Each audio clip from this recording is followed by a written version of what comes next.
தமிழ்நாட்டில் உள்ள குடும்ப தலைவிகள் அனைவருக்கும் தமிழ்நாட்டில் உள்ள குடும்ப தலைவிகள் அனைவருக்கும் குடும்ப தலைவிகள் அனைவருக்கும் குடும்ப தலைவிகள் அனைவருக்கும் குடும்ப தலைவிகள் அனைவருக்கும் மாதந்தோறும் 1000 ரூபாய் உரிமை தொகை வழங்க இருக்கிறோம். தகுதி வாய்ந்த கொடுமையான காட்சியை பார்த்து தலைவர் கலைஞர் அவர்கள் அப்பொழுதுதான் ஒரு முடிவெடுத்தார். இனி தமிழ்நாட்டில் ஒரு சொட்டு மது கூட இருக்கக்கூடாது. எனவே மது விலக்க அமுல்படுத்துவேன் என்று அறிக்கையை எப்ப அந்த காட்சியை பார்த்தாரோ பார்த்து அடுத்த வினாடியே அறிக்கை விட்டார். திமுக பாலாஜியுடைய தம்பி இந்த கரூர் மாவட்டத்தை தன்னுடைய கட்டுப்பாட்டில் வச்சிருக்கிறாரு. கட்டுப்பாடுனா கொள்ளையடிக்கிறதுல, ஊழல் செய்யறதுல, லஞ்சம் வாங்குறதுல, ஆனா அந்த கட்டுப்பாட்டில் வச்சிருக்கிறாரு. இதெல்லாம் கரூர் மாவட்டத்தில் இருக்கக்கூடிய இந்த குளித்தலை தொகுதியில் இருக்கக்கூடிய உங்களுக்கு எல்லாம் நன்றாக தெரியும். ஆள் கடத்தல், நில அபகரிப்பு புகார்கள் எல்லாம் இன்னைக்கு நீதிமன்றத்தில் இருக்கு. சேலம் சென்னை 8 வழிச்சாலை திட்டத்தை கைவிடுமாறு மத்திய நெடுஞ்சாலைத்துறை அமைச்சர் நிதின் கட்கரியிடம் திமுகவை சேர்ந்த 5 எம்பிக்கள் வலியுறுத்தியிருக்கிறார்கள்.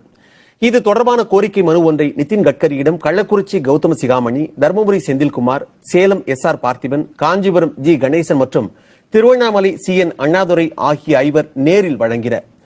மறுபடியும் நான் கேட்டே ஆகணும். என்ன பாலிடிக்ஸ்ல எதிர்பார்க்கலாமா உதய? அதுக்கான முயற்சி இது கிடையாது.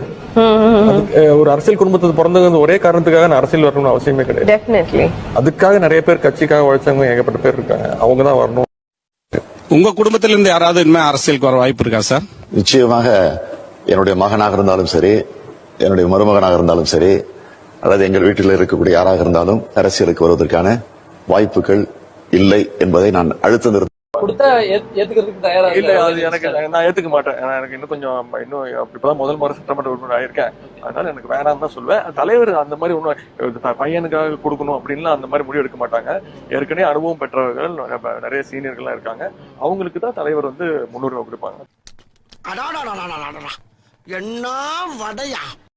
கொஞ்சமாச்சு வெக்கம், மானம், சூடு, சொரணை, மாணவர்கள் மீது ஒரு நம்பிக்கை, மக்கள் நல்லா இருக்கணும், தமிழக மக்களோட உரிமைகள் பறிபோக கூடாது அப்படின்னு நினைச்சா மட்டும்தான் போதும்.